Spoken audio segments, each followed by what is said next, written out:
Hello and welcome everyone. This is Christos Xenofondos, the Assistant Director at the Rhode Island Department of Transportation. I'm here as the TPM Pooled Fund Lead and also the Vice Chair of AASHTO's Committee on Performance-Based Management. Thank you to all who are joining us today, and thank you to our presenter and our consultant SpyPond for putting this webinar together for us today. It's good to see everyone, even if it is virtually. Hopefully one of these days we will actually be able to get together. This is the fourth webinar in our bi-monthly Transportation Performance Management or TPM webinar series, sponsored by the TPM Pooled Fund with support from the AASHTO Committee on Performance-Based Management Leadership and FHWA. For more information on this webinar series, just visit tpm-portal.com and click on TPM webinar series under events in the main menu. If you don't already have it bookmarked and in your favorites, that is something that you should absolutely do because there is a lot of great information over there. You can access the handouts for today's webinar at the bottom of the webinar control panel on your screen. Links to video and the slides from today's webinar and also archive content from previous webinars will also be posted on the TPM portal, so make sure you have it available. Currently, all attendees are muted. If you have any questions for the presenters during today's webinar or any suggestions for future webinar topics, please submit your comments or questions using the webinar's Q&A feature in your control panel. All of the questions that we receive, we will answer at the end of the session during the Q&A part. With that, I would like to thank all of our presenters for taking the time to share their knowledge and practices with us today, and turn it over to Matt Harty for a welcome on behalf of AASHTO. Thank you, everyone. Great, thanks, Christos. This is Matt Harty, Program Director for Planning and Performance Management here at AASHTO. And as normal, I'm broadcasting from the basement of my science building, also known as my house. So you get the interesting background of my basement. This is, Christos mentioned the Transportation Performance Management Pooled Fund. It is sponsored by AASHTO in cooperation with FHWA. My good friend Christos from Rhode Island is the state DOT sponsor of that pooled fund. The TPM Pooled Fund is very pleased to sponsor this Transportation Performance Management webinar series, which is a sister series to the TAM webinar series that has also been ongoing since 2012 as a partnership between FHWA and AASHTO. The purpose of the webinar series is to support the broad transportation performance management community by sharing lessons learned, ideas, and knowledge with the transportation performance management community. Sharing knowledge and building capacity is an important part of the TPM Pooled Fund. I think you are really going to enjoy today's presentations on the topic of accessibility. Our webinar today will highlight some of the important work going on around the country and at the national level in this important emerging performance area. And just as Christos thanked our presenters, I too want to thank our presenters for taking the time out of your very busy days to share your knowledge, your experience with us and with those attending today's webinar. So with that, I'll turn it over to Lori Richter of SpyPond Partners. And I want to say a big thank you to SpyPond Partners as well, who helped us out a lot with the TPM portal, who will share our agenda for today's webinar. So Lori, all yours. Thanks, Matt. So as Matt said, our topic today is system performance management with a focus on accessibility, including capacity building activities at federal highways and state DOT research, case examples, and use of accessibility tools. So for the agenda today, Jeremy Raw from FHWA will start us out with federal research on accessibility and FHWA's capacity building activities. Then Deanna Belden of Minnesota Department of Transportation will discuss several accessibility studies currently underway. Next, we'll hear from Monica Zhong of the Florida Department of Transportation, who will talk about their statewide partnerships and case examples in accessibility. And Derek Cravat from the Massachusetts Department of Transportation will wrap up our presentations with a discussion of how his agency is using accessibility tools and data. Just another reminder, Please submit your questions or comments using the Q&A feature of the webinar control panel at any time during today's presentations. And yes, we will make the slides and the video available after today's webinar at tpm-portal.com. And so I'm pleased to introduce Jeremy Raw. Jeremy is a community planner in the FHWA Office of Planning, where he coordinates the research and deployment of data collection and analysis techniques and modeling for transportation planning, as well as planning applications for national data sets. His work includes support for performance-based planning through performance measure development, modeling and analysis, planning for connected and automated vehicles, scenario planning, and strategic planning techniques. Please join me in welcoming Jeremy Raw. Thanks, Lori. As I mentioned, I may have microphone problems as we go, and you'll let me know if I do, and we'll switch to the backup. What I'm going to talk about briefly is the interest that Federal Highway has in accessibility activities. And this boils back down to our interest in performance-based planning, which I've been involved in for most of my career here. Looking at how we evaluate the performance of the system from the perspective of how well it delivers what users of that system need. And so we've considered accessibility particularly important as an emerging measure for this, because it gives us a way of encompassing the real function of the transportation system instead of just arbitrarily deciding there's a slice of it, like the speed at which vehicles move or even availability of transit. It's all part of the mix, and accessibility gives us a nice way to wrap all of that up. We typically work on two-dimensional aspects of what we call accessibility. The term has been used for a long time in relationship to persons with disabilities. And we've enlarged it recently to a sort of more generic technical definition of ease of reaching destinations. So we think of the reaching destinations as a spatial concept. It's a configuration of things in the world. What can we get to? Where are the people who are trying to get there? What are the facilities that connect them?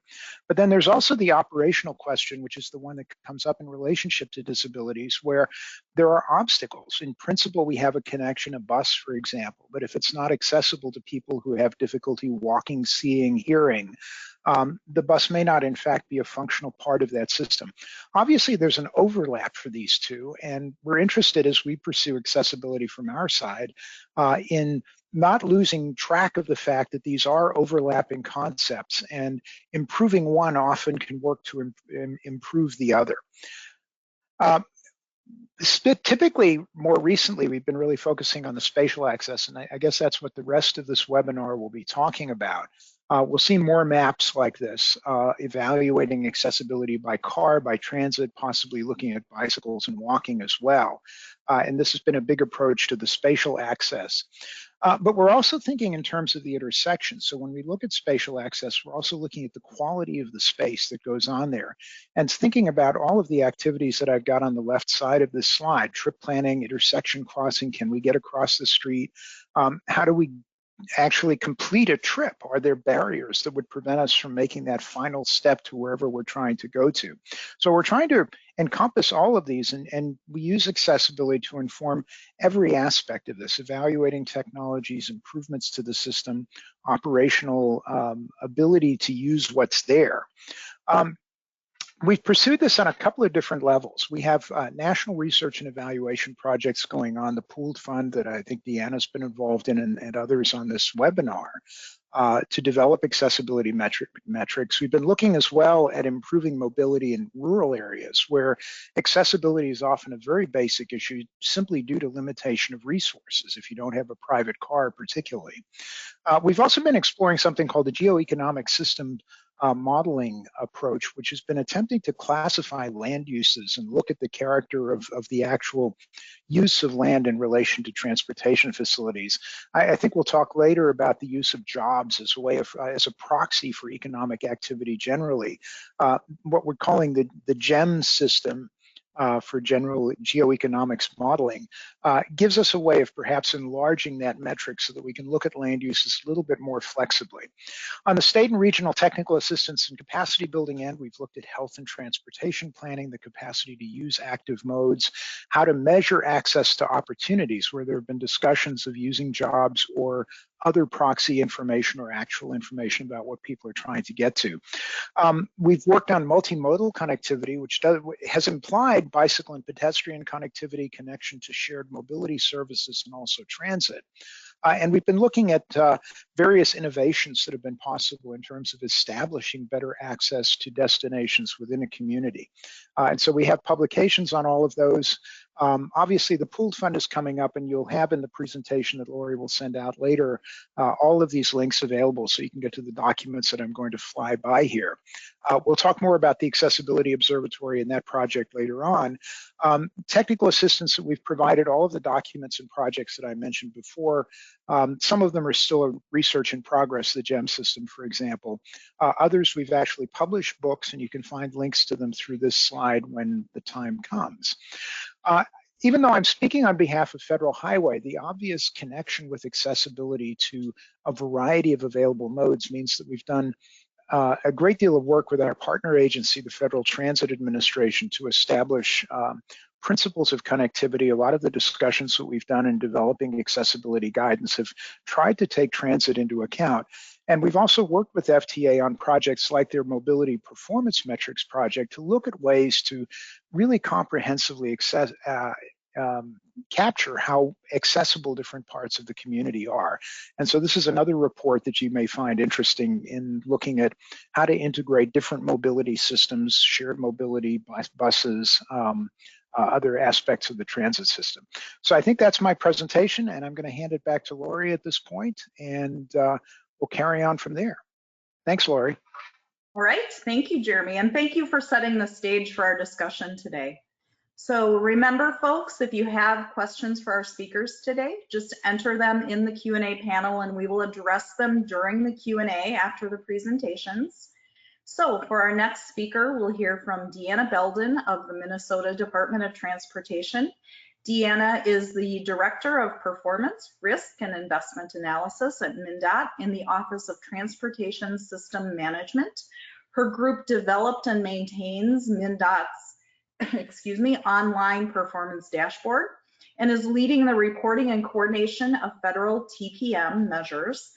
Her responsibilities also include the coordination and implementation of MnDOT's Enterprise Risk Management Program. At the national level, Deanna is involved in AASHTO's Committee on Performance-Based Management as the co-chair of the Organizational Management Subcommittee. She is also a member of the Transportation Research Board's Performance Measurement Committee, AJE 20. Please join me in welcoming Deanna Belden. Thanks. So do I assume you guys are seeing my screen and probably my next slide type stuff as well? Yes, that is correct. Okay. Do I know how to turn off the next slide? Hey, Deanna, if you go up to display settings. Okay. All right, and then click swap. Okay, thank you. I always need a little extra help. Okay, so today I'll highlight 2 national studies and 2 MnDOT specific studies or implementation efforts. Okay. Just a moment, I'm going to swap out my slide advancement here. Okay, the National Accessibility Evaluation is a pooled fund study. Jeremy mentioned that, and MnDOT is the lead agency. It's being done by the Accessibility Observatory at the University of Minnesota. There were about 15 partners in phase 1, including FHWA and an MPO. Phase 2 is beginning. It's open for commitments. The focus is on accessibility to jobs by auto, transit, and bike, and the phase 2 will continue tracking jobs using LEHD data and begin tracking access to healthcare, education, and other destinations to be determined. This map is accessibility to jobs by auto in 30 minutes for the United States. This is from the Access Across America Auto 2018 report. The little snip of the table, the metropolitan areas ranked by job accessibility. This is to give you a brief look at what's produced and included in the national reports, which are available to everyone at the websites Jeremy will be providing. The impact that congestion has on job accessibility is also calculated. For data sets, this project produces a national census block level accessibility data set. As a state partner, we get block level data sets for Minnesota that can be used in local transportation system evaluations. The accessibility metrics produced by this study are cumulative opportunity metrics. They reflect the total amount of opportunities, in this case jobs, reachable within given travel time thresholds from an origin location. To calculate these metrics, the travel time calculations are performed first to identify the travel time from one origin to all surrounding destinations. Next, the number of jobs at each destination is summed for all destinations that can be reached within a given travel time threshold, providing the accessibility value for a single origin at single departure time. So this process provides accessibility values for individual census blocks. And then this block level data is summarized to larger areas such as MPOs and states.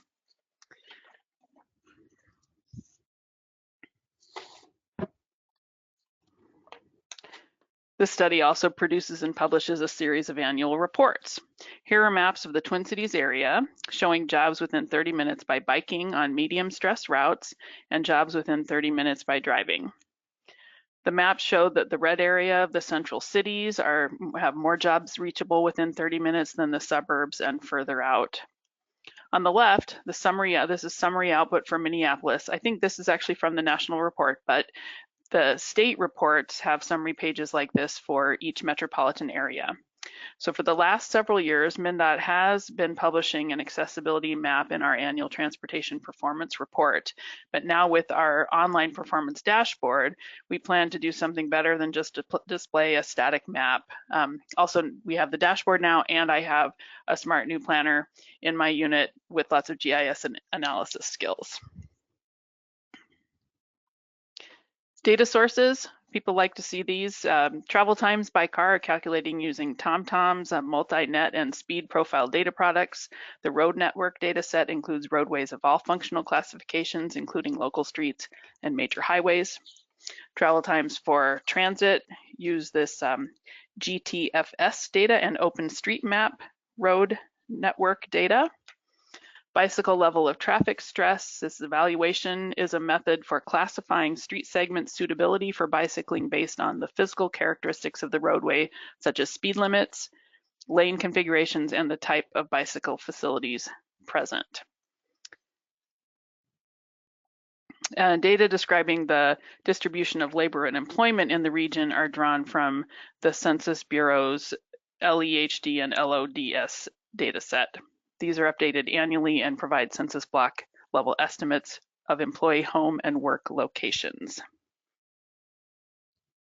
Oh, here's some nice graphics of some applications. Derek's here, he's going to talk about the Massachusetts example. Also then on the right is the Washington, D.C. district mobility, mobility in the district website. Okay, now to the next national study, NCHRP 08-121. When you're involved in these studies, you start to know the numbers, but anyway, this is the number for accessibility measures in practice. This is a 2-year or 28-month project with a $500,000 budget. The research agency is the University of Texas at Austin. The genesis of this project was a lack of standard practice for the selection and use of accessibility measures. We found a wide array of accessibility metrics, methods, and tools, but not clear what's best to use when.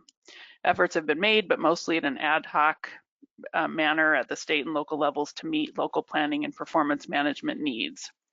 So we thought the national transportation community would benefit from an analysis of these many different measures and tools along with guidance to support implementation.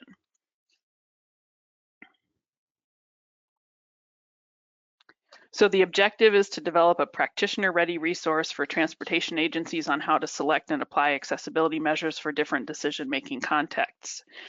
It should include guidance for immediate and midterm actionable steps for transportation agencies to implement accessibility measures and include engagement with state DOTs and their partner agencies in implementation of accessibility measures.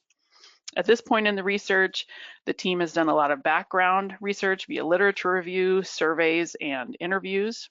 And I'm on the project panel, and all the draft documents that have been produced thus far, as is typical with NCHRP projects, are limited use, not to be quoted, cited, or circulated. So this is why I can't share many specifics, but I'm really excited about how things are going. But I can also say, though, that the research team is currently working up content for the guidebook on how to use accessibility measures in a transportation agency. They are struggling to connect with non-user agencies. The plan is to pilot the guidebook in early 2021, and we do have a list of great agencies and people who are ready to participate, but we'd really like to work with an agency that has no experience with these measures and may not even be sure if they want to use them. So we'd like to understand the challenges this type of agency faces. So please contact me if you're interested, or if you can suggest a state DOT in this position, or if you have any questions, and I will put you in touch with Ann Hartel at TRB, who is the staff leading this NCHRP project. Now to the MnDOT examples. Rethinking I-94 is a long-term effort to improve MnDOT's engagement and relationship with communities along a 15-mile stretch of I-94 between Minneapolis and St. Paul. It's included in this presentation because we evaluated accessibility impacts for transit and auto of a major managed lane project. This slide lists the three main purposes of rethinking I-94. So construction in the 1960s destroyed homes and disconnected neighborhoods, including the Rondo neighborhood in St. Paul. This led to a pattern of community distrust with the Minnesota Highway Department, which is now MnDOT. So MnDOT started rethinking I-94 in 2016 to develop a new vision for the corridor between Minneapolis and St. Paul. So the purpose is make it easier to travel along the corridor and establish a sense of place, enhance safety, mobility for people walking, driving, and using transit, and to develop a community-based approach focusing on reconnecting neighborhoods and revitalizing communities. So as part of this long-term effort, MnDOT contracted with the Accessibility Observatory at the U of M to evaluate the impacts of transit and auto of a major managed lane project in the corridor. This work was done as an add-on under the umbrella of the pooled fund project, so it was relatively easy contracting. This map shows an example of output from this work, showing the change in jobs by auto and from adding a managed lane on I-94. So based on all this analysis and the measures, the results, which are in a very long detailed report, indicate that there is a job accessibility benefit for autos when operating a managed lane on this corridor during the morning peak hours. Now for transit, the average worker traveling by transit experiences a modest job accessibility increase from the managed lane project. Lots of more details if anyone is interested in the report. The current status, it's currently in the environmental documentation phase following the federal and state processes.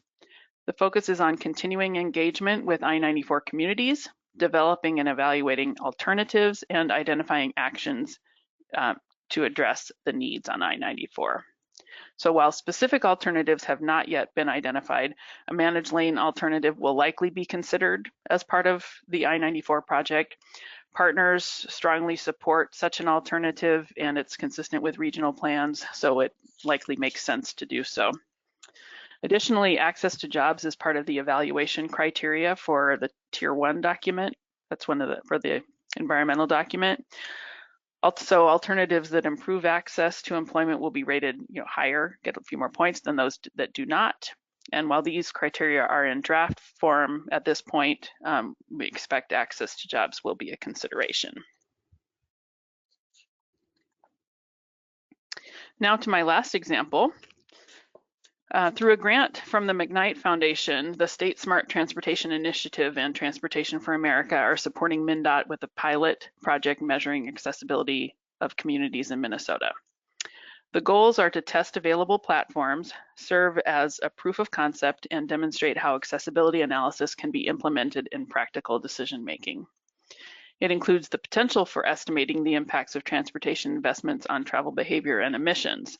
So we could identify ways to assess plans and projects for their effect on lowering BMT and GHG emissions. So this is a relatively short one-year pilot. It's wrapping up now, but future grants could help support MnDOT in the use of accessibility going forward. One project location, Highway 316 in Hastings. This is a small city about 25 miles southeast of St. Paul. The corridor evaluation recommends improved safety for all users, speed reduction measures, improved highway access, street access and crossings, and pedestrian bicycle facilities and connections. Improvements were modeled using the Conveil platform. This is a newer tool, and since this is a pilot project, we wanted to test the available platforms, and so we took this opportunity to try it out and explore it. Road networks are based on data from OpenStreetMap, modified using an OSM editor to reflect current traffic speeds and proposed alignments. So the improvements on this project will add a separated bicycle and pedestrian facility, have several marked crossings with streetlights and refuge islands and several roundabouts to calm traffic. The study team modeled before and after conditions for the project using simple assumptions. In both scenarios, bicycle and pedestrian access were disabled along Highway 316, and in post-project scenario, however, the new shared use path along Highway 16 and the new crossings were enabled. So the upper right, the extent of the road project is shown in the upper right figure, along with analysis results from a single point in the system. The map depicts a 20-minute walk shed from the pinned location before the project in blue and the after project in pink. Below the map that we're still on the upper right graphic is the estimated walking time to the second point west of the project corridor, 42 minutes before the project and 12 minutes after the project. The left side of the figure shows the distribution of accessible jobs within different walk sheds before and after the project. For instance, there are 484 jobs accessible within a 20-minute walk before the project and 1,020 jobs after the project. The lower left figure, so this is this output from Conveil. The lower left figure shows a 1-mile buffer around the project and the change in number of jobs within a 20-minute walk based on the project improvements.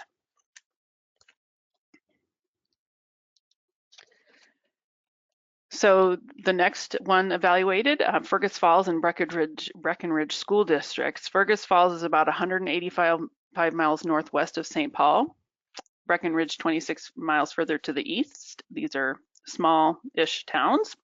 The study team evaluated the relative accessibility of potential school sites in these two communities using an open source accessibility toolbox that leverages ArcMap Network Analyst. Road networks are based on the data from OpenStreetMap. To simplify the analysis and compare school sites, the team assessed the number of households accessible from each site rather than individuals. The report uses two metrics for illustration purposes: households within a 20-minute walk and households within a 5-minute drive. The upper right figure shows the extent of a 20-minute walk from one of the Fergus Falls sites, illustrating the importance of using street or sidewalk network data as opposed to a simpler 20-minute radius. The study team evaluated 16 sites total in Fergus Falls and Breckenridge. 6 were in Breckenridge where there are frequent train crossings that create unique accessibility issues. So this says Fergus Falls, but the bottom right is the bottom left is Breckenridge. So it shows the Breckenridge results. Without train delay, the number of households within a 5-minute drive is comparable for each site. But with the train delay, accessibility drops roughly 25% for 4 sites north of the train tracks and by 74% for 2 sites south of the train tracks. So this analysis shows how decision makers might choose a school site that maximizes walking and driving access while minimizing the impacts of train delays. There is one other project location that's the analysis is still underway. We have a MnDOT staff person, the smart analyst I mentioned, learning how to use Conveil and working with SSTI on that. So there are a few more other examples of accessibility research and implementation listed here. Virginia DOT used Smart Scale to prioritize investments based on accessibility impacts. Jeremy mentioned FHWA and FTA actually has more up-to-date information on what's at the FTA study. And some MPOs are setting planning goals based on accessibility or doing studies. The Metropolitan Council here in Minnesota partnered with the U of M for an accessibility analysis for 5 transit ways or bus rapid transit scenarios. And so then now we are also, MnDOT is also exploring accessibility metrics to estimate VMT and thus greenhouse gas emissions. Thank you. All right, thank you, Deanna. That was great. Next, we'll hear from Monica Zhong from the Florida Department of Transportation, or FDOT. In her role as the FDOT Mobility Measures Program Manager, Monica is responsible for producing the department's performance report, the FDOT Sourcebook, leading the effort in updating methodologies and coordinating with different offices with the districts, as well as MPOs on a variety of measures related to mobility and accessibility. She is a member, of the NCHRP 08121 project panel and is involved in the Eastern Transportation Coalition and represents Florida on the National Accessibility Evaluation Pooled Fund Study Advisory Panel. Okay, take it away, Monica. Thank you, Laurie. It's my pleasure to be here to showcase Florida's experience with accessibility measures. Monica, just so you know, right now we are looking at your email. Oh, wow. Okay, let me try to. So I thought I was showing this. My screen. Oh, it changed. Do you see the screen now? Yes, now we can see it just fine. Okay, thank you. Sorry about that. No worries.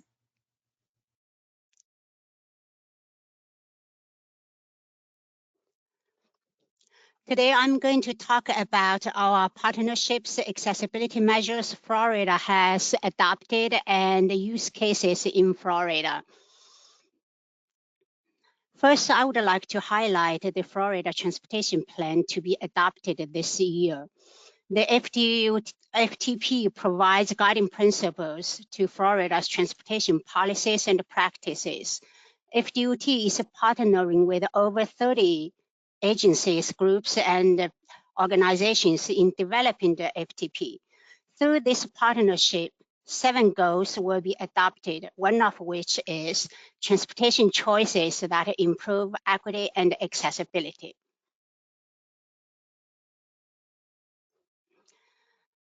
One of the partnership activities, at the program level, we have coordinated with the internal and external stakeholders on a variety of mobility measures, from identifying the measures to developing the methodologies to reporting the measures.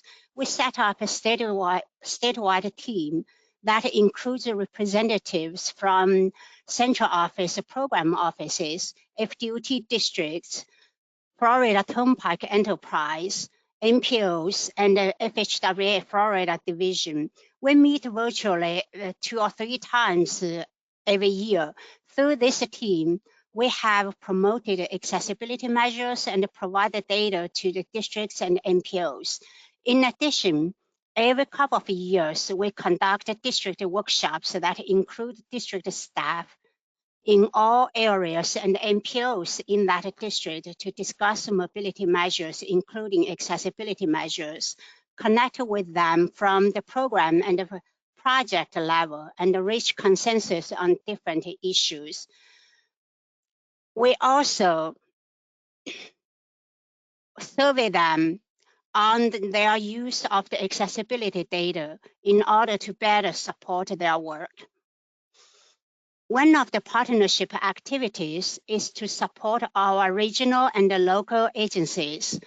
At the onset of PM3, we engaged all 27 MPOs by communicating the requirements, leading the effort in target setting, and preparing baseline reports. We also supported them by providing their midterm reports this year. On top of that, we have provided MPO mobility profiles to each MPO since 2017. Starting this year, we produce county mobility profiles for all 67 counties in Florida to support community planning led by FHWA Office of Policy Planning. Here are two examples. This is the MPO mobility profile sample. In this profile, we report accessibility measures in odd years. And for all counties within an MPO, the profiles are very similar to the MPO profiles. For non-MPO counties, we report a set of different measures. We also include measures related to accessibility. When it comes to accessibility measures, Florida has had our own struggles. Data are either proprietary or incomplete or unavailable. One of our most prominent reports is our annual system performance report, the FHWA sourcebook. It includes multimodal measures, safety measures, and trends information. When we moved from vehicle-centric measures to multimodal measures around 2014, we had only a couple of limited measures to evaluate system performance on accessibility.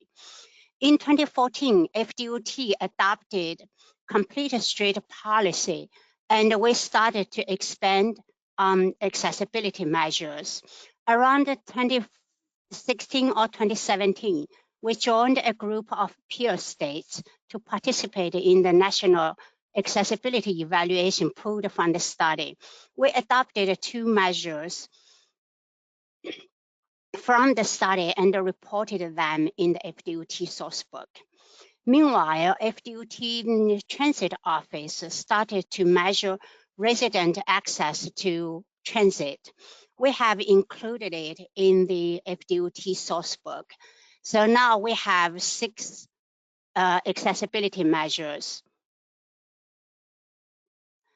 Deanna has given you a detailed description of the pooled fund study. I'm just sharing 2 examples here of the accessibility analysis done by the Accessibility Observatory at the University of Minnesota. And inspired by MassDOT's work, a shout out to Derek. Thank you, Derek. We are working toward our own GIS maps using the pooled fund study data. It's still a work in progress. Next, I would like to highlight several use cases in Florida by 5 agencies. The data are not necessarily from the pooled fund study, but accessibility measures have been considered and evaluated. I will briefly touch base on 3 use cases by FHWA District 4 on project prioritization, context classification, and I-95 corridor pilot study. In the project prioritization case, District 4 identified measures for each FTP goal. For the goals of transportation choices and economic competitiveness, 3 accessibility measures were identified: multimodalism, job accessibility by order, and job accessibility by transit. Here are two examples of how the measures are used.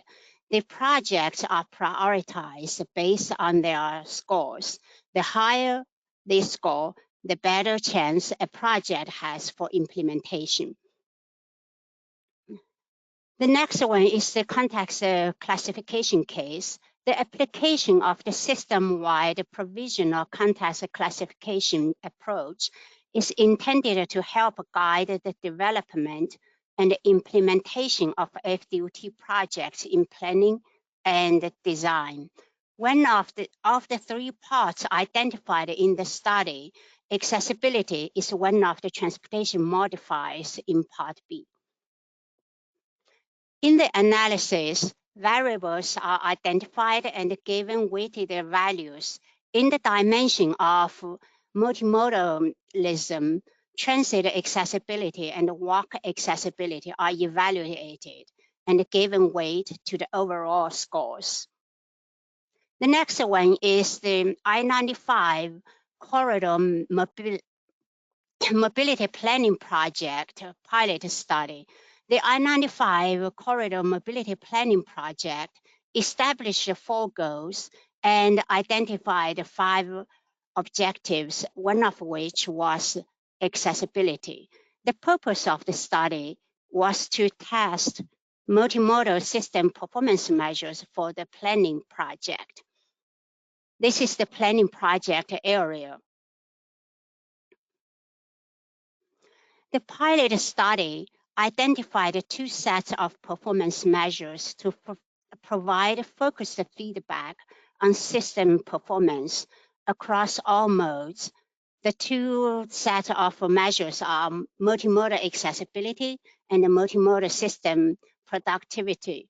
Both measures focus on travel time accessibility to destinations, and both quantifies the performance of complete person trips. They intended to provide apple-to-apple comparisons among modes and incorporate the influence of land use.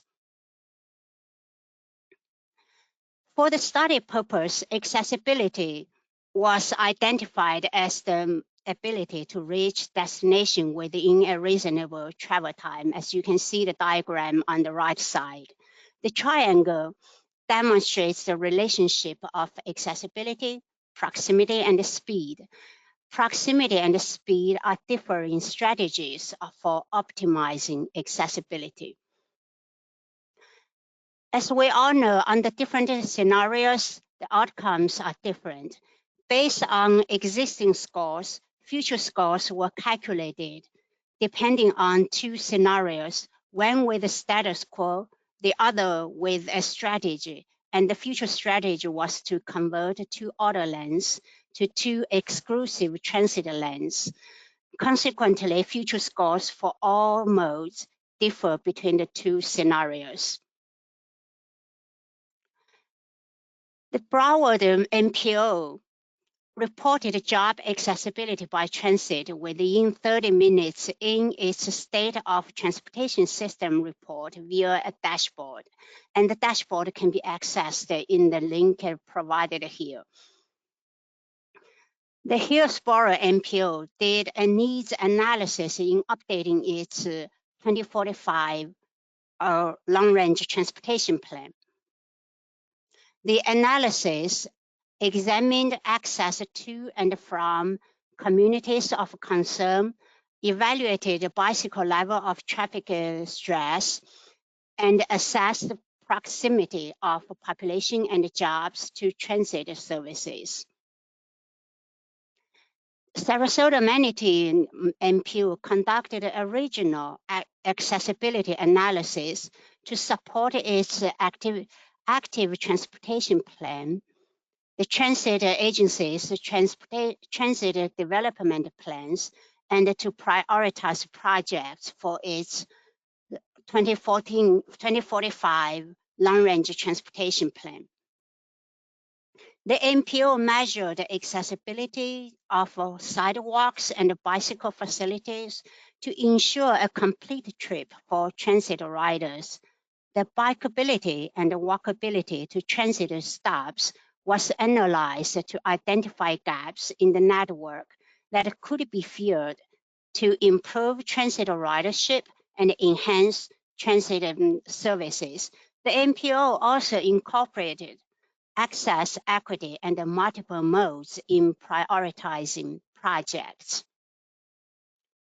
The Southeast Florida Regional Transportation Council comprises the 3 MPOs in the area: Miami-Dade MPO, Broward MPO, and Palm Beach MPO.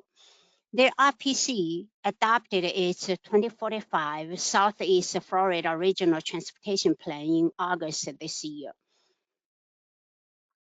The RTP studied 3 scenarios. First was a status quo, where the transportation system continued under current funding and the land use conditions. The second scenario, regional transit scenario, examined the effects on the system if the projects on the MPOs identified needs lists were constructed. The last scenario applied the same transportation system as scenario 2, with one exception, that's with the increased densities along high-capacity transit corridors. The analysis shows that with alternative future transportation options, development patterns, and funding approaches, the region can create a future where ridership triples, 35% of its population has walkable access to premium transit, and 50% has walkable access to jobs. This not only would promote more equitable access to transportation, but also could have positive impacts on health, the environment, and safety. Last, I would like to conclude my presentation with the FTP goal: transportation choices that improve equity and accessibility. This FTP goal is improved upon the current goal. The current goal is simply transportation choices. It will guide transportation agencies and providers toward considering equity and accessibility in the future when providing transportation choices. And thank you very much. That concludes my presentation. Laurie, thank you. Thank you, Monica. Just another reminder, please make sure to enter your questions into the Q&A on the control panel. And wrapping up our presentations, we have Derek Cravat joining us from the Massachusetts Department of Transportation. Derek is a transportation planner at MassDOT. He is the agency's liaison to the 5 MPOs and serves as the Safe Routes to School coordinator as well. Derek is leading an initiative to incorporate accessibility metrics into MassDOT's project selection process.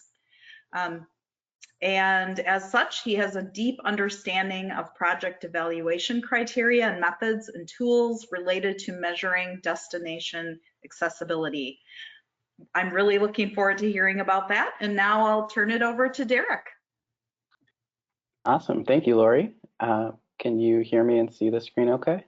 Yes. Okay, great. So thank you so much. My name is Derek Cravat, as Lori mentioned, from Massachusetts Department of Transportation, and excited to be here today to talk about how we've applied some of the accessibility data and tools that other folks have discussed here as well. So first, I'm just going to quickly define what we mean when we talk about accessibility in this context. I know Jeremy gave a fantastic overview of the concept, so I'll just briefly touch on that again as a refresher and just to frame some of the presentation. Then I'm going to talk about 3 different ways that MassDOT has applied the accessibility data that we have access to in the areas of congestion management planning, project scoring, and finally transit service planning. So first, just quickly want to touch on the definition of accessibility. So the Accessibility Observatory out of University of Minnesota, shout out to Deanna and the folks there, define it as the ability of people to reach destinations that they need to in order to meet their needs. And so, as Jeremy mentioned, this is a distinct definition from sort of Americans with Disabilities Act compliance, and it's just a different way to think about the term. So I put this other definition up by David Levinson, who's sort of a leading scholar on this issue.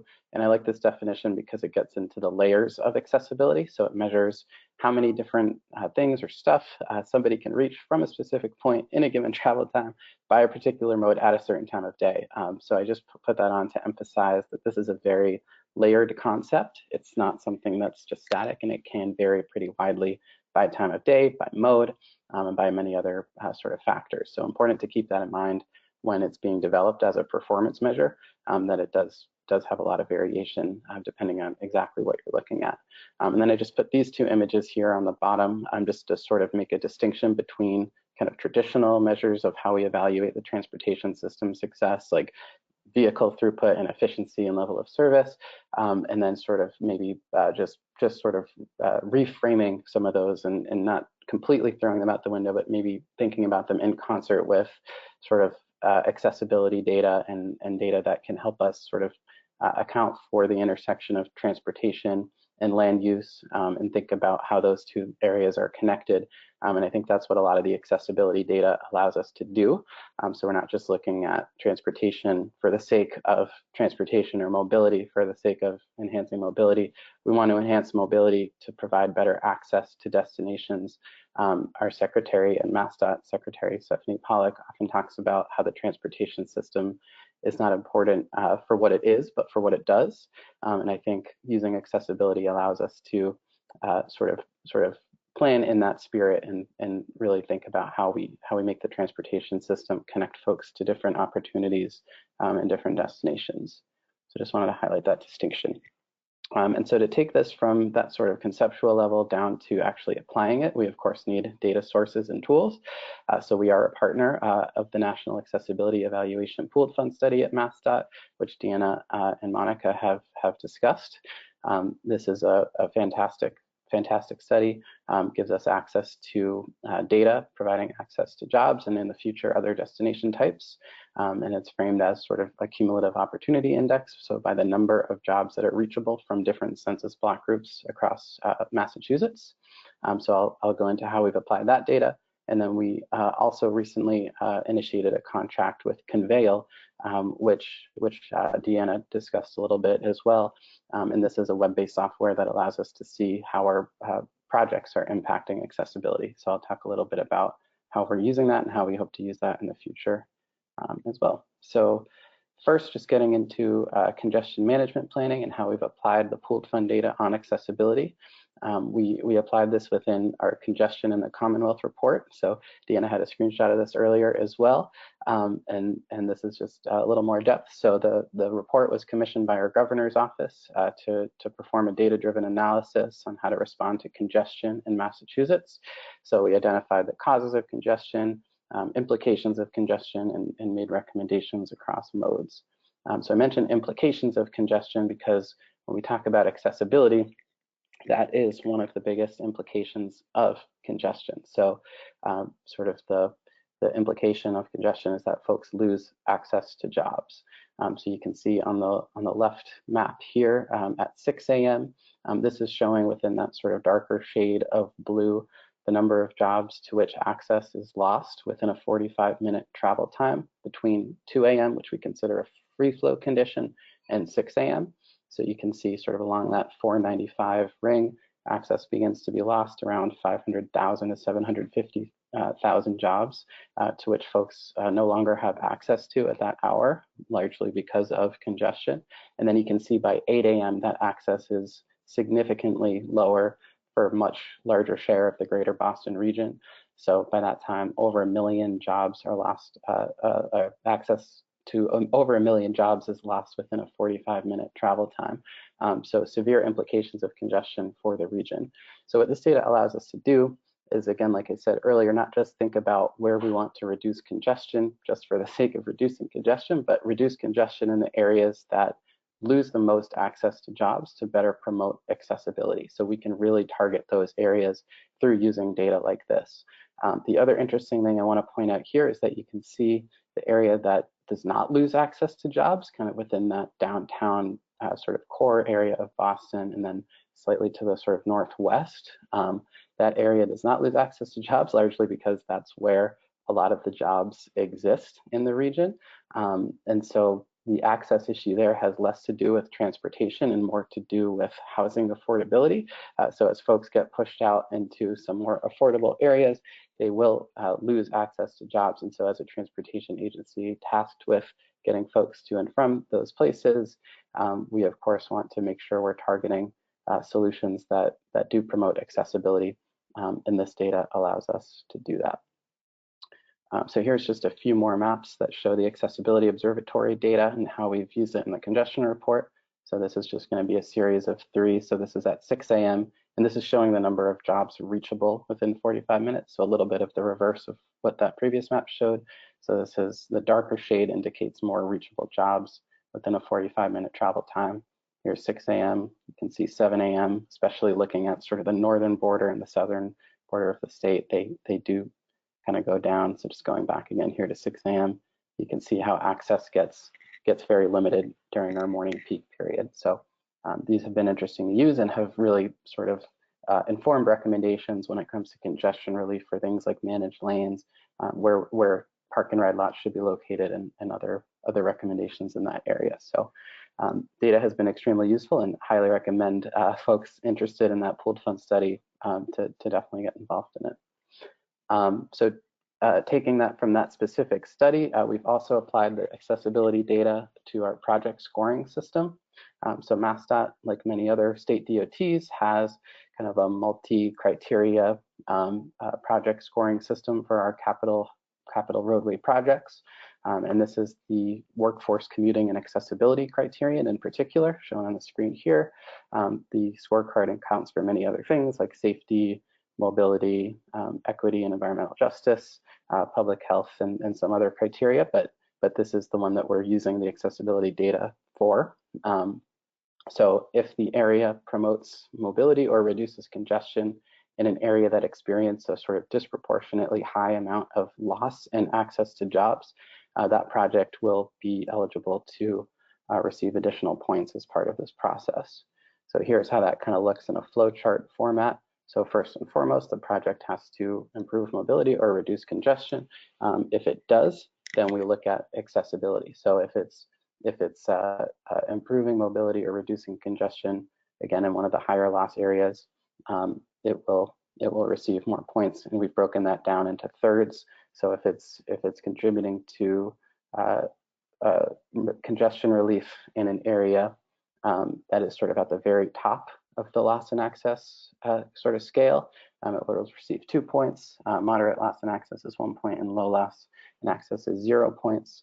And here's how that actually looks sort of mapped out. So this is what our project evaluation folks are actually using when they're scoring this criterion. And you can see we've controlled for population as part of this measure. If we did not, nothing kind of west of Boston would sort of appear on the map as experiencing loss and access to jobs. So we have 13 metropolitan planning organization or MPO regions in Massachusetts. So we use those to sort of control for this criterion. So within each of those 13 MPO regions, we looked at which census block groups lost the most access to jobs between 2 a.m., which is considered free flow conditions, and 8 a.m., which is the height of the morning peak. So within each census block group, we looked at how many jobs it had access to at 2 a.m., how many jobs at 8 a.m., and subtracted the 8 a.m. jobs reachable from the 2 a.m. And then from that, sort of indexed it to create different categories of loss and access. So the top third of loss and access would appear as that brighter orange color. If a project that reduces congestion is in that area, it would receive more points as part of our project scoring process, again, to encourage projects that are reducing congestion, to sort of, I guess, rewarding projects in that area, in areas with higher loss and access, to, again, promote accessibility.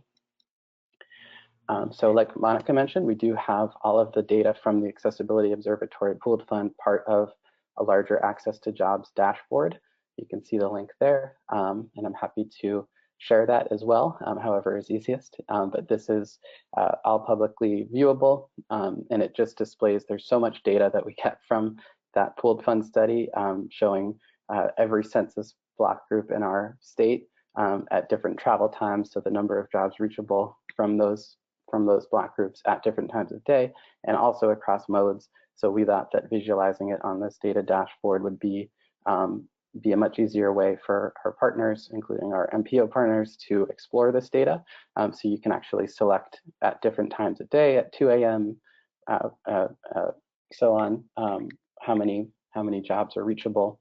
And you can click on that map as well. This is a great partnership with our GIS services office within MassDOT Planning. So this is a great resource for us and for our planning partners, and happy to answer any questions on that if folks have them. So the final application of our accessibility work I just want to talk about briefly is our use of Conveyor as applied to transit service planning.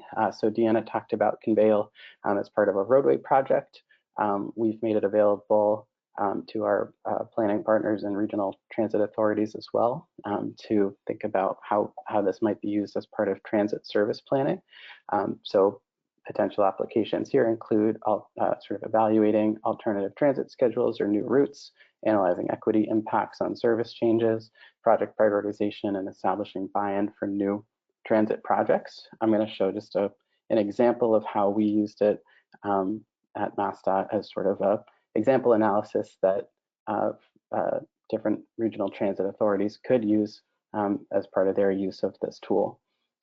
So the example I'm going to show just shows a new route that got added to the Greater Attleboro-Taunton Regional Transit Authority, or GATRA, which is a regional transit authority in southeastern Massachusetts, just to show what the accessibility impacts of a new route within that transit system would be, which was a recommendation in their comprehensive transit service plan. So similar to what Deanna showed, I'm just going to show a couple screenshots of the analysis that we did in Conveyor.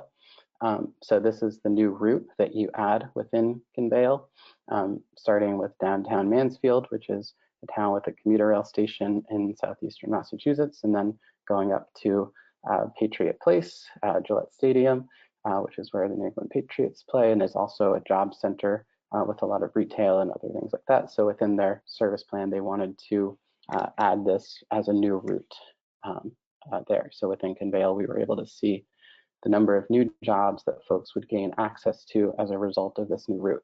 And you can see that sort of that number of accessible jobs nearly doubles, gaining access to almost 4,800 new jobs as part of that new scenario. And the sort of nice thing about Conveyor is that you can really sort of customize this analysis and look at the results in real time, what the change would be at a 60-minute travel time, which this is showing. And you can see that time cutoff kind of slider there. You can slide that and see how that might vary for different travel times. You can also upload different data, so you don't have to just look at access to jobs, but we could look at access to healthcare facilities, access to retail, or many other sort of types of destinations. And within the jobs data, we can look at job type, we can look at wage level, particularly if we wanted to do something like an equity analysis. That's all customizable within this tool as well. And here's how that looks actually mapped out. So again, the sort of red area is the new area that becomes reachable within a 60-minute transit trip from that blue pin, starting sort of in downtown Mansfield there. And that's the sort of the new area that you can reach via transit. And again, you can customize that all. You can also look at different frequencies between stops or change the number of stops that are included. So it's all very customizable. We're still in the very early stages of using Conveyor, but so far we've been pleased with that at MassDOT and are excited to see what our planning partners will do with it. And we plan on taking a look at it for use in our sort of project scoring and other efforts as well on the state level in the future. So that is all I have today, and thank you, and happy to take any questions. Thank you, Derek. And thanks to all of our presenters and attendees today. That does conclude our presentations for today. And now it's time for the Q&A. I'll turn it over to Matt. All right, thanks. Again, thanks to all the presenters. I just wanted to make one note. Deanna mentioned the NCHRP 08-121 project on the accessibility sort of guidebook. I forget the exact title, but there's another effort going on within TRB on developing a transport access manual. It's being done by the committee of the Transport Access Manual, sort of a grassroots effort within TRB. It's being led by David Levinson, who I think many of us mentioned, through our presentations. But that manual, I was shared the manual or sort of on that group. I think it should be out in the next couple weeks or month or so. So if people are interested in that, be on the lookout for it, and I can send it out to people once it's sort of made public and available. But I think that'll be sort of another useful tool for those that are interested in accessibility and that sort of thing. So on to the Q&A. I sort of jotted down some questions, so we have some specific ones for everybody, but I wanted to start out with sort of a couple general ones for all the presenters, so Monica, Deanna, Derek, and Jeremy. So the first one is, thinking back within your agency, and I realize that some of you might not have used the tools themselves or sort of done the analysis yourself. So you might have to sort of, think through what your staff, was doing. But if you had to share, so we have about 115 people on this webinar. I'm sure many of them are trying to say, hey, I want to do this within my agency. If you had to share sort of the one biggest challenge that others should expect to somehow address when they're trying to implement accessibility, a tool, the approach, or whatever, what would that be? If you had to share, again, that one sort of biggest challenge to expect to address, what would that be? And why don't we start from the end? Derek, since you ended, if you want to go first? Sure. Yeah, absolutely. So I'd say one of the big challenges is just to prepare for the amount of data. If you are using sort of descriptive data, the pooled fund data, which is incredibly useful and definitely would recommend the use of it, but it does come in a lot of layers. It's very big data.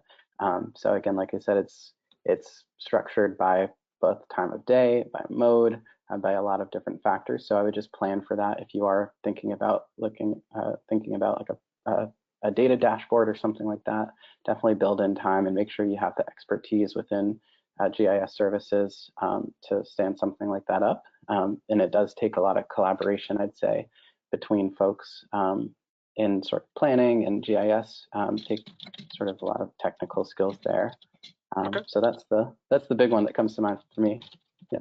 Very similar to, I guess, any modeling effort that any agency is going to do. That's sort of collaborative in the amount of data that you're going to need. So, Monica, did you want to respond? And you can't say collaboration or data. Anything else besides collaboration or data? A big challenge. Okay. Yeah, I was going to concur or confirm what Derek said about the enormity of the data. Yeah, I can say that. The collaboration, okay, then it's actually, it has to do something with it. The first thing come to my mind is the communication of the data to the different groups. Okay. Trying to communicate it, which I think is always a challenge for performance management. And how do you do that from the Yes. analysts who know it in and out, but how do you communicate that with the public or a decision maker or something who might not have those sort of that same Right. knowledge of it? Okay. Deanna, anything else to add? Yeah, that's not fair to say we can't say the one, because I mean, for us, even though we're the lead state on the pooled fund, we're further behind these folks because we didn't have more. I mean, and even our new analyst, she's not dedicated, but she has the right skills, and well, she reports to me, so I can actually assign it to her, rather than just trying to get the others.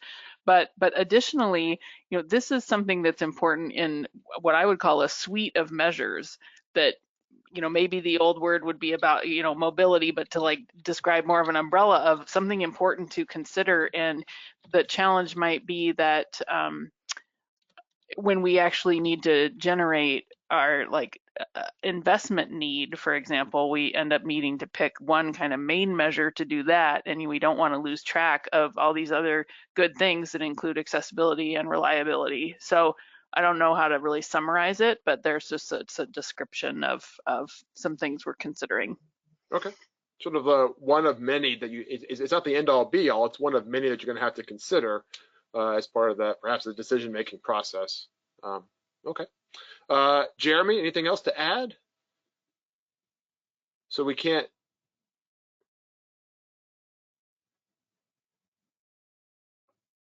I think the battery went out on Jeremy's headset, perhaps. Yeah, no, the headset is a cranky thing, so I think I'll work. I know how to do this now. I mean, it took me minutes of flailing in the past to get over that. Yeah, the basic thing I would point out is to start at the back end of this process. So everything that people are saying, I mean, if you approach it straight up, you hit what Derek described, which is this ocean of data that you have to sort out, process. It takes enormous amounts of computer power and a lot of data filtering and screening to make sure you get it right. And then from that, you get a measure and you can line that up with other measures. But I always encourage agencies to start at the other end of performance-based planning, which is to think about the vision and what it is that actually matters to your community. To what extent is equity an issue? Are you having issues with disabled access to transit? What are the things that are really motivating people to want to do something about the transportation system? And then the step that we take back from that is to say, and how do I measure success on any of those fronts? And this is where the performance metrics come in. We're going to use those as a way of laying down a yardstick to say, if we were trying to achieve this perfect situation, what would we measure to know that we had gotten?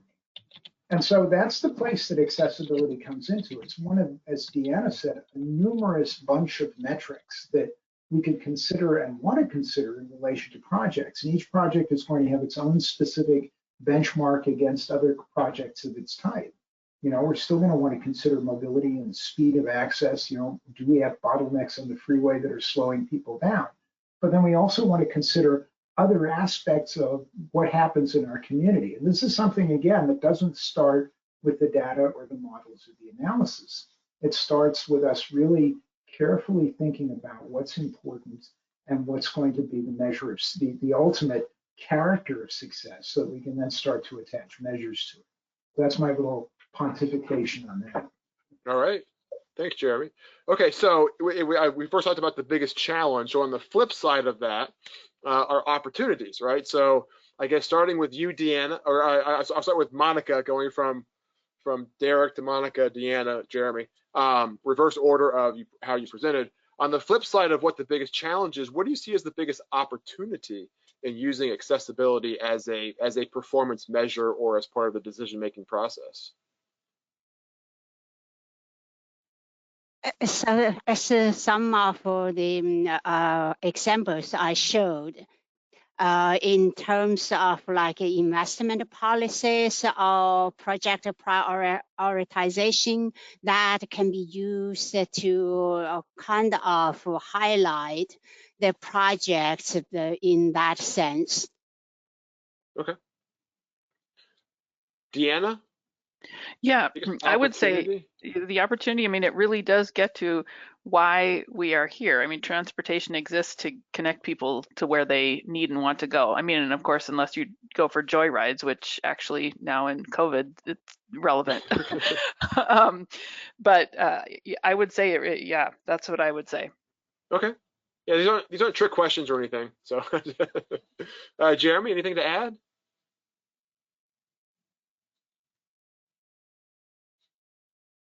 Jeremy,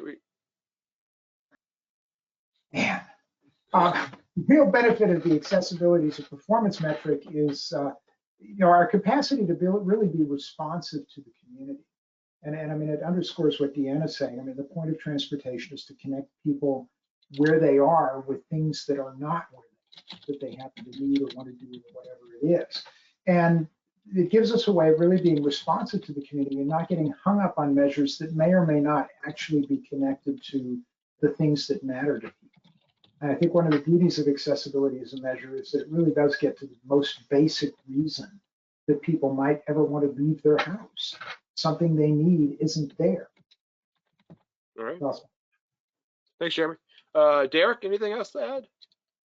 Yeah, no, I definitely agree. I think this gets at the purpose of measuring the success of the transportation system. And I think in that sense, it does have real implications for the types of projects that we're planning, especially on a network level.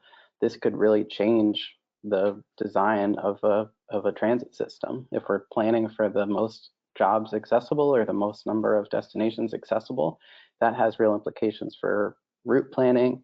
It has implications for maybe projects that MPOs are doing, like we talked about having like a 20-minute city, having the most destinations reachable. What is the most optimal set of projects to make that goal a reality? So I think if MPOs and other decision-making bodies are taking those types of goals seriously and really planning for them, and if we have the data that we need to measure that, that can lead to ultimately better projects and really connect something that is kind of abstract like accessibility. And now that we have the data and tools to actually do that, I think we'll start to see a different mix of projects and sort of a different set of transit and roadway systems. And it's definitely exciting to be in transportation when this sort of data is available. So. Absolutely. I think there's trying to connect the transportation and land use systems together through accessibility is, an important aspect that we haven't been able to do previously, but we can now because we have the data and the tools and the analytical capabilities to do that. So a couple other questions, not as hard as those maybe. The next one is, so I've had some discussion. So when we talk about planning for people and we talk about planning for freight, and we have freight plans and we have plans for people, so I guess the question is, have any of you sort of thought about using accessibility from a freight perspective, looking at sort of freight accessibility at all, like considering it, but tossed it out because we don't have the data or it's just not there yet? Deanna? Yeah, actually I hope this won't be in discussions for the NCHRP project, I suggested that freight, maybe it was in some original, write-up that I thought freight should be included, and it was thrown out. Well, number one, it made the scope too big, but number two, the very definition of accessibility so far has been connecting people. And so I guess I would be looking forward to expanding that to freight, though we haven't yet. Okay. Yeah. I also want to add, and I think Derek and Deanna would agree with me. Actually, a couple of years ago, the National Accessibility Evaluation Fund study looked at freight accessibility. So a few cities were studied. We didn't go with very broad analysis on that, but maybe we can talk about it in the next Put Fund study meetings and maybe expand on that scope. We also, within FDOT, we also talked about last mile connectivity. It's kind of accessibility related. So yeah, still we are struggling with that, but I believe we would be able to start to come up with some of the measures in terms of freight. Okay. Jeremy, Derek, anything to add?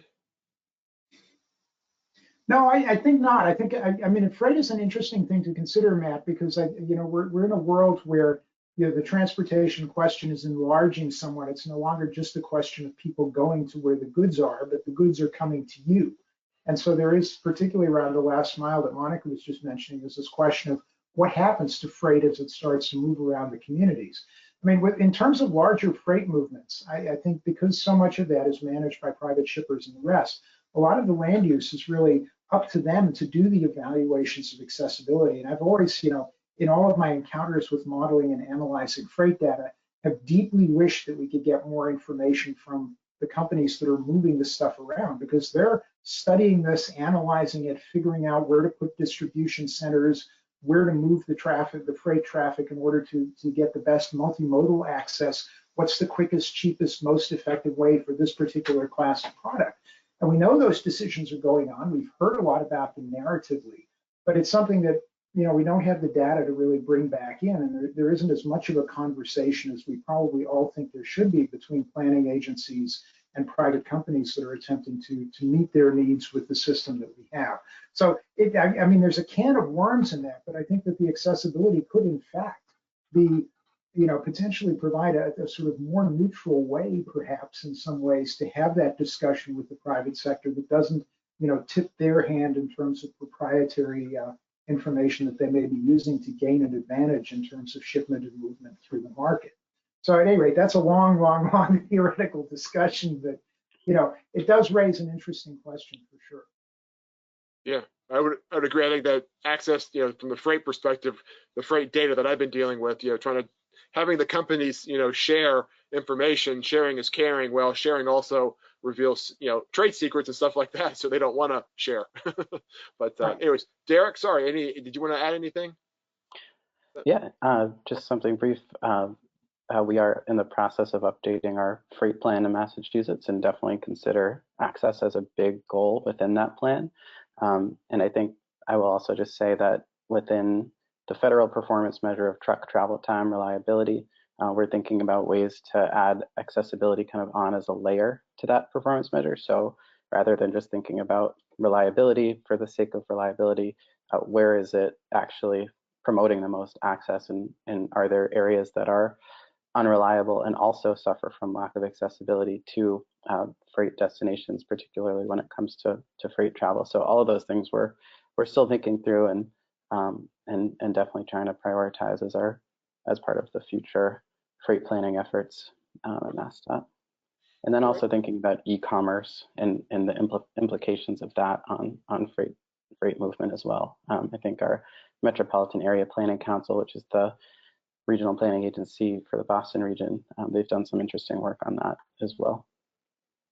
Great, thanks.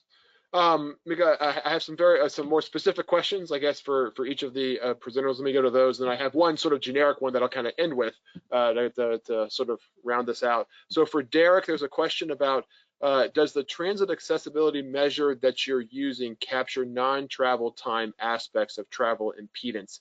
For example, transit fares or other out-of-pocket cost attributes?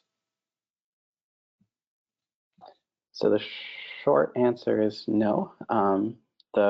The access data that we are using is sort of just looking at access, but that is a great future suggestion to make sure we are accounting for that, and we are working with some modelers at our sort of regional planning agency level that assist us with some of this work, and definitely hope to make that access measure a little more comprehensive in the future. But for now, we're really just using the sort of cumulative opportunity index and the jobs reachable as part of that measure. Okay, great, thanks. Deanna, and this could be, I'm not sure, Monica might know, or Derek, if you're both, or Jeremy, if you're both involved in the pooled fund, but there's a question about how far back does the national accessibility data set go? Anybody know the historical data? 2015. 2015, okay. All right, there's that question. And then the other one, I guess for you, Deanna, there's a question about some of the tools that you had used. So besides the ArcGIS Network Analyst, have you used any other software or packages? And the woman who wrote this question said, for example, Hawaii is experimented with the Sugar Access software. Yeah, no, we have not used Sugar. That was one of the possibilities we were looking at for the pilot study, and I guess mostly because Conveil was new and newer, we decided to go with that. So no, we have not. Okay, I think Derek, you mentioned the tool that you used in your present. I forget the Convey. I forget the name of it at this point. Yeah. Sorry. Yes. Yeah, it was also Conveil. So yeah, we've also used that, and like Deanna, we did look a little bit at Sugar Access, but one of the advantages of Conveil is it gives you similar results, but it does so, I think, in a quicker, kind of more real-time way, so you can really customize it. And because it's web-based, I think Sugar Access is a sort of extension to ArcGIS, whereas Conveil is all sort of web-based, so you can see the data pretty real-time, and that was appealing to us. Okay. Monica, anything for any other sort of tools that you hadn't mentioned that you're using at Florida? We are just starting to look at providing dashboards or GIS maps, and right now the GIS people are using ArcGIS. Okay, sounds good. I guess the last specific question for Monica, it was they said it's really impressive that you coordinated with 30 agencies, groups, and organizations in developing the Florida Transportation Plan. Can you talk more about the process you use to coordinate with so many stakeholders? I have not been directly involved in the process, so I cannot answer for in details, but I kind of know a little bit coming from the planning side. We have a steering committee, and the steering committee involves about over 30 agencies.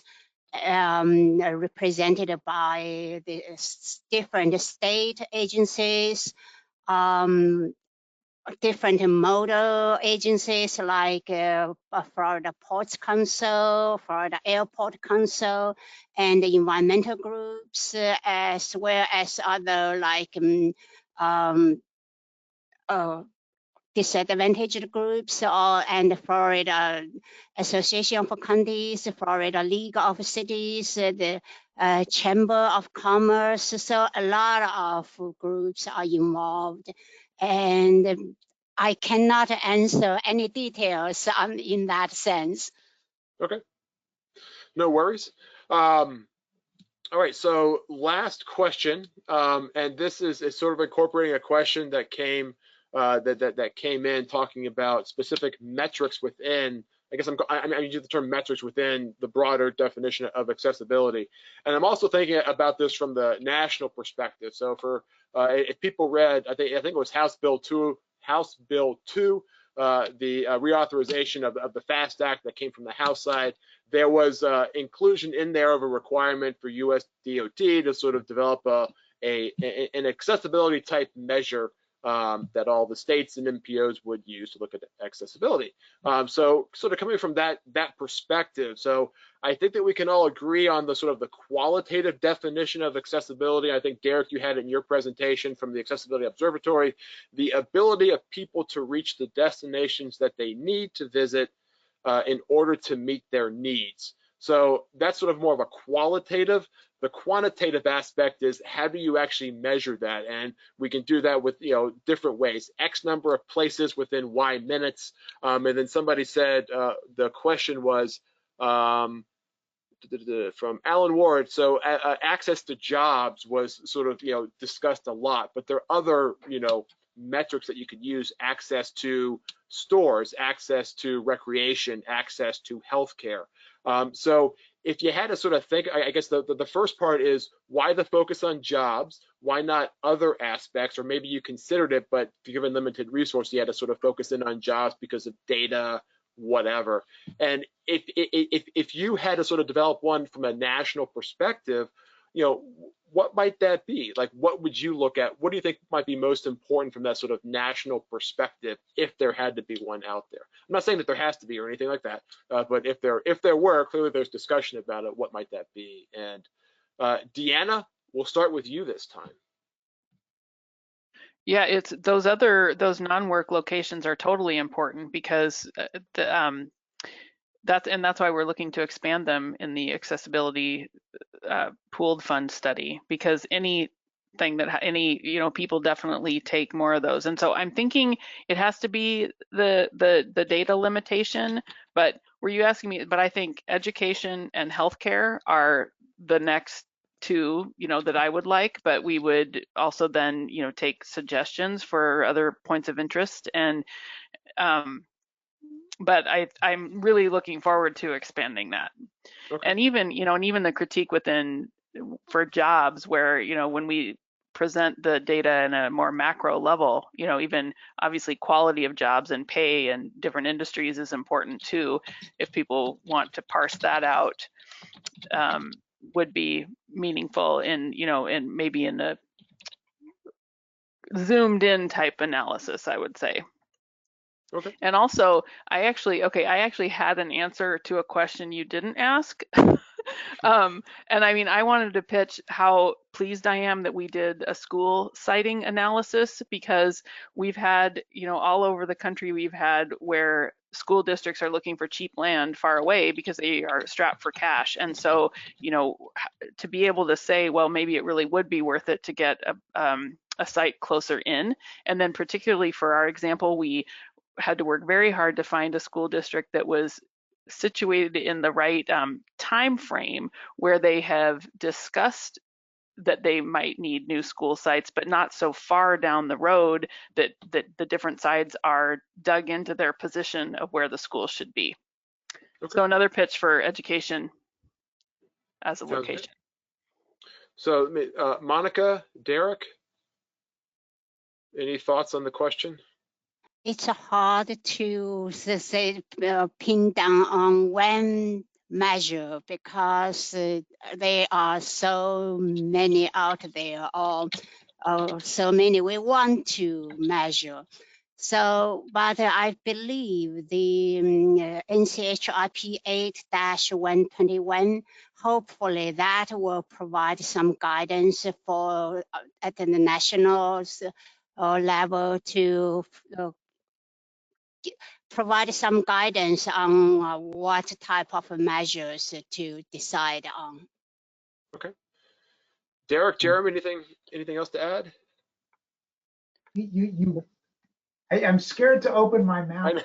I don't want to put you on the spot, Jeremy. I won't stop. No, I'll just say a couple of things about it. Certainly, there was a long conversation when the Accessibility Observatory first got going on the Transportation for America project and what the right measure would be. I mean, the beauty of jobs is that, we really think of the transportation system as supporting economic activity, and jobs become a proxy for all kinds of things. People have to go to the job, but then the fact that the job is there means there are other reasons for people to want to be at that location. The difficulty that we have, of course, goes back to what I was saying before in deciding on what the community values are. I mean, it's like asking what's going to be the accessibility metric. It's like looking at somebody and saying, okay, what is the single most important thing in your life? And you might come up with an immediate answer, but then the first thing that happens is you start backpedaling from that, because, well, yeah, that's really important, but then there's something else, and there's something else, and there's something else. One of the strategies we could take is to look at lots of different layers of this stuff. And so we start asking about different kinds of opportunities and destinations. And if we're going to come up, we're forced to come up with one measure, we can make weighting those particular opportunities so that, we're going to give a certain level of importance to economic activity, another one to hospitals or schools, or, access to food, or even, basic necessities of life. And we could say, we'll look at combinations of that, and maybe the discussion about what the combinations are becomes part of designing the metric. And this is part of why I really like to emphasize, the sort of top end of this. What does it mean? What's the really important thing that we're going to try to capture, which, using this information, will help us make the smartest, most effective decisions, with the greatest benefit to the public at the least cost, which seems to be the motivation all the time. So that's, there's a lot of stuff going on with that. I'll mention that we do have on the back end on our research front a lot of conversations with the Department of Energy, who are very interested in the whole accessibility question from the standpoint of how much fuel and emissions do you get from having to move from point A to point B in order to satisfy your needs. And so they've had a whole research thing in their Smart Mobility project, looking at other aspects of accessibility. Now, the advantage they have over all the rest of us is that they have, like, the Argonne National Laboratory and the Lawrence Livermore Lab, and places with gigantic supercomputers that can really take this stuff on. Because, just reeling us right back to the place we started with Derek saying, what's the one big thing? The data. I mean, there really are enormous amounts of stuff that you have to process in order to do all of this. And the more factors we take into account, the more difficult it is to reconcile all of them through that negotiation about what matters. And also the more difficult it is to really do the number crunching. Part of the reason to resolve the negotiation up front about what we're interested in is to narrow what we have to do with the computers so that it becomes feasible to do it with the time and resources we have. So those are, for me, that's all very interesting trade-off stuff. We've got a lot of conversations going on, including everything that came up in this webinar. And I'm really looking forward to the future of this to see where we can take it. Great, thanks, Jeremy. Last word from you, Derek? Yeah, I'll just say this to speak to that question. I do want to just make folks aware of Transportation Research Part D, Transport and Environment, which is a research journal recently published. There's a great article in there by a few folks from MassDOT. Anna Gartzman, I believe, is the lead author, and they talk about trip-based performance measures, and they account for public engagement as part of an accessibility measurement specifically applied to a bus network redesign project we're doing in Massachusetts. So I think it gets at the point Jeremy was making about how accessibility means different things to different people. And when you're talking about specific projects, you need to really understand what the sort of community you're planning for means when they talk about access. So that provides an example of that in that context. And then I think if you're applying it to more of a national level, like your original question, I think there are measures that I've seen that do have sort of like an aggregated kind of index measure of accessibility that it's sort of one number for different types of destinations, all kind of rolled into one measure of access. So that might be something to explore as part of any type of legislation or something like that going forward.